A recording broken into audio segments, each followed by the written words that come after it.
So ngayong araw guys, gagamitin ko nga pala yung mga tira-tira kong ingredients na nandito sa freezer. Marami na nga pala to, kaya ayan, puro nakatambak. Nagagalit na rin si mama, kaya gagamitin ko na to. At sumakto nga rin pala dahil meron nga pala kaming baho na kanin. Malapit na nga pala to mapanis, kaya lulutuin ko na rin to ngayon. Hinugasan ko na nga rin pala to mga beef cubes dahil galing nga pala to sa freezer. Yung lulutuin ko nga pala dito guys ay bulalo. Wala nga pala kaming pressure cooker, kaya tamang pakulo na lang muna ako. Habang nagpapakulo nga pala ako, maglalagay nga pala ako ng sibuyas para mas malasa. Tapos yung nga guys, yung ilalagay ko na nga pala yung sibuyas, kumulo na nga pala tong karne. Kapag nga pala may mga ganito guys, tatanggalin. Hindi ko nga pala alam kung anong tawag dito, pero madumi to. At kapag hindi nga pala to inalis, papait nga pala yung sabaw. Kakunti na nga rin pala yung tubig nito, kaya nagdagdag pa ako. Nilagay ko na nga rin pala dito yung ginahit kong sibuyas. Halos 1 oras ko nga pala to pinakuluan, gawa nga pala ng karne matigas. Tapos ayan, naglagay lang ng patis tsaka ng nor cube. Madali nga lang pala gumawa ng bulalo kasi hindi ka na mag-e-effort. Tamang timpla ka lang ng sabaw. Tapos ayan, maglalagay-lagay ka lang ng mga gulay. Yung mga gulay nga pala ngayon guys ay mga mumurahin na. Siguro ito mga ginamit ko nga palang gulay ay wala pa sa 30 pesos. Yung una ko nga pala nilagay dito guys, ito nga palang patatas para mabilis lumambot. Tapos ayan, after 10 minutes ilalagay ko na yung mga gulay. Inuhuli ko talaga to guys para hindi nga pala maglasa sa sabaw. Kapag pinakuluan to ng pinakuluan, maglalasang pecha yung sabaw. Tapos ayan guys, magdadagdag nga na pala ako ng tubig dito at papakuluan na lang. At kapag kumulo na nga pala to guys, ibig sabihin naluto na. After nun guys, maggagawa nga pala ako ng fried rice. Dog chow pan nga pala yung gagawin ko kasi merong hotdog. Sa mga hindi pala nakakaalam guys, favorite ko nga pala ang hotdog. Tapos ito nga pala ang beef guys ay sobrang tigas. Natira ko nga pala to guys nung gumawa nga pala ako ng shawarma rice na may kanin. After ko nga pala hiwain yung giniling guys, lulutuin ko na muna to. Habang niluluto ko nga pala to, dinurog-durog ko na nga pala yung namumuo. Galing kasing freezer kaya may mga matitigas pa. Tapos ayan guys, nung natanggal ko na nga pala yung namumuo, pinainitan ko lang to. Tapos naglagay na nga pala ako ng patis dito para magkalasa. Tapos ayan guys, kung napapansin nyo nga pala, nagkakasabaw nga pala yung karne. Mga sebo nga pala yan, kaya tatanggalin ko. Ayan nga pala yung naninigas sa mga labi natin kapag kumakain tayo ng baka. After ko nga pala i-drain to guys, magluluto naman ako ng fried rice. Hinugasan ko nga pala yung kawali at dito rin ako magluluto. Basic fried rice nga pala itong gagawin ko guys, 2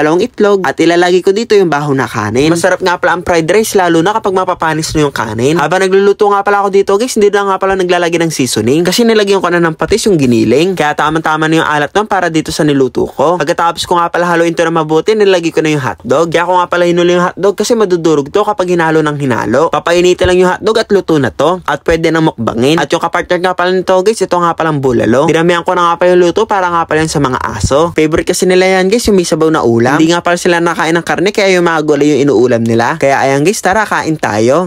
Ayan guys, tapos na nga pala ako magluto ng bulalo at ng dog chow pan. Ang una nating honest review guys ay itong dog chow pan. Wala nga pala nilagay ditong seasonings kaya hindi ko alam kung anong lasa. Ayan guys, titikman natin.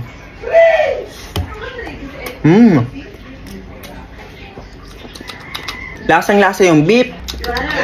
Yung kanin guys, matigas kasi nga bahaw, malapit na mapanis. Tikman pa natin. Mas masarap kapag mayroong hotdog. Yan. So guys, ito nga pala, kahit wala na nga palang ulam ay pwede nang kainin. Kasi malasa yung beef, yung kanin masarap kasi may mga itlog, tapos may ulam na hotdog, ayun. Perfect. Next naman guys, sa honest review natin itong bulalo. So una ko nga titikman dito guys, itong sabaw.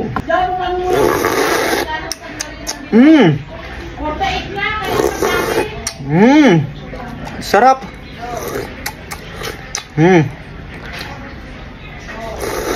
Ang rate ko dito guys, 10/10 yung sabaw. Hindi siya maalat, dat pala naglagay ako ng asukal. Tikman naman natin tong pechay.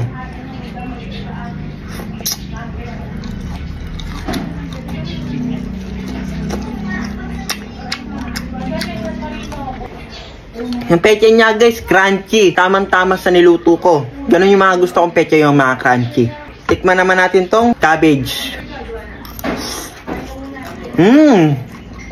Crunchy din. Next guys, itong potato. Malambot.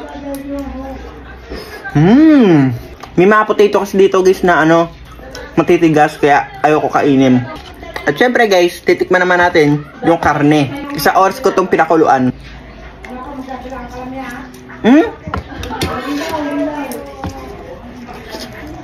Lambot!